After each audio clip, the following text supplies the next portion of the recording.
Pengertian agama. Pengertian agama ada dua, yaitu menurut etimologi dan terminologis. Menurut etimologi, yang pertama bahasa Sanskerta, yaitu berasal dari kata a dan gama. A yang berarti tidak dan gama yang berarti kacau. Jadi agama menurut Sanskerta tidak kacau. Yang kedua bahasa Latin, yaitu religio, yang artinya tindakan manusia untuk mengembalikan ikatan atau memulihkan hubungannya dengan ilahi. Yang ketiga bahasa Arab, yaitu dari kata din yang berasal dari kata dana yadelinu dinan yang berarti tata cara hidup. Menurut terminologis, yang pertama Ensiklopedia Nasional Indonesia, agama adalah tata cara hidup manusia dalam hubungannya dengan Tuhan dan sesamanya. Yang kedua, menurut KBBI, agama merupakan ajaran atau sistem yang mengatur tata keimanan atau kepercayaan kepada Tuhan yang Maha Kuasa. Pengertian agama juga dikemukakan oleh beberapa ahli sebagai berikut.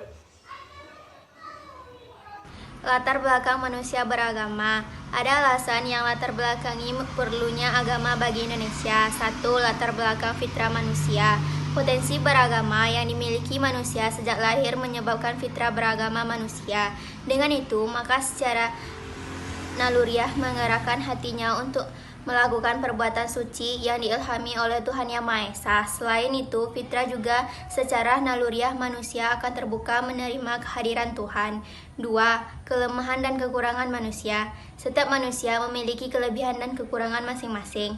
Hal ini diungkapkan oleh kata Hanfas menurut Quraisy Shihab, bahwa dalam pandangan Al-Quran diciptakan Allah dalam keadaan sempurna yang berfungsi menampung serta mendorong manusia berbuat kebaikan dan keburukan, dan karena itu sisi dalam manusia inilah yang dianjurkan dalam Al-Quran untuk diberi perhatian lebih besar. 3. Tantangan manusia.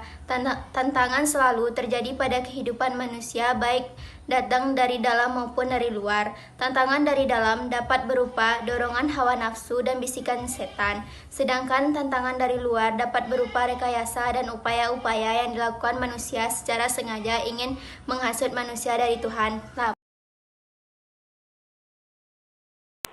Selanjutnya ada unsur-unsur agama. Yang pertama ada manusia. Manusia adalah makhluk yang bernalar, berpikir, dan bisa memutuskan kebutuhannya.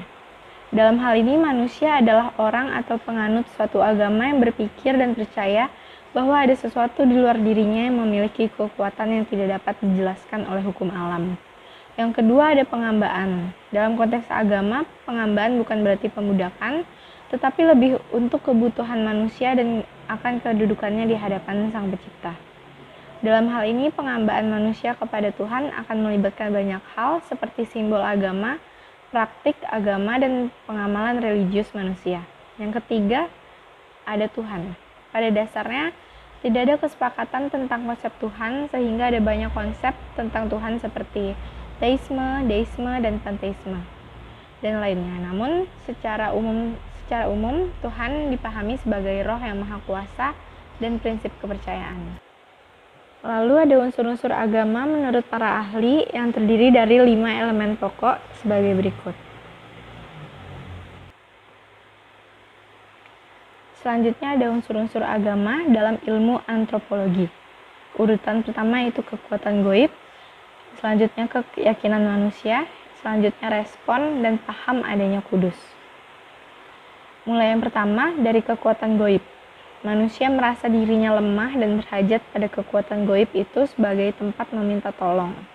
Yang kedua ada keyakinan manusia bahwa kesejahteraan di dunia ini dan hidupnya di akhirat tergantung pada hubungan baik dengan kekuatan gaib.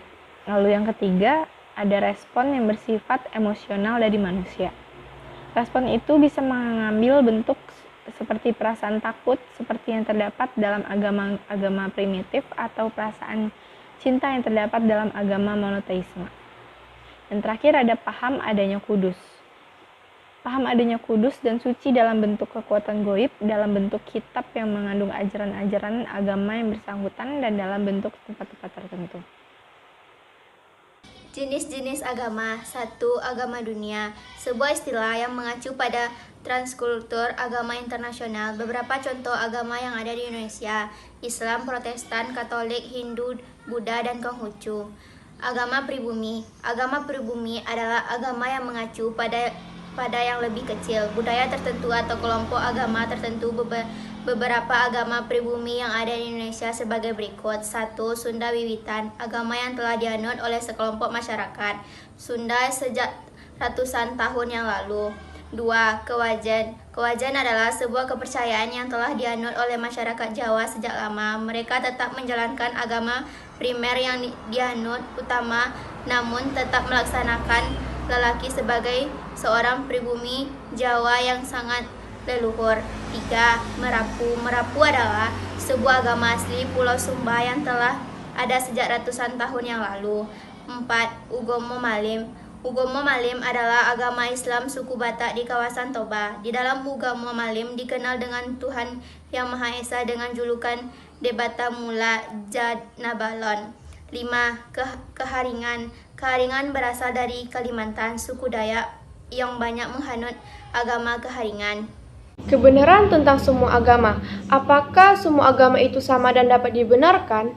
Pastinya setiap orang memikirkan bahwa agama yang dianut mereka adalah benar.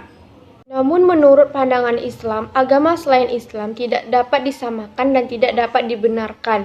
Ini terdapat dalam Quran Surat Ali Imran ayat 19. Menganggap semua agama itu benar sama dengannya menentang Al-Quran dan merupakan dosa besar. Bisa dibilang orang yang seperti itu disebut dengan kafir.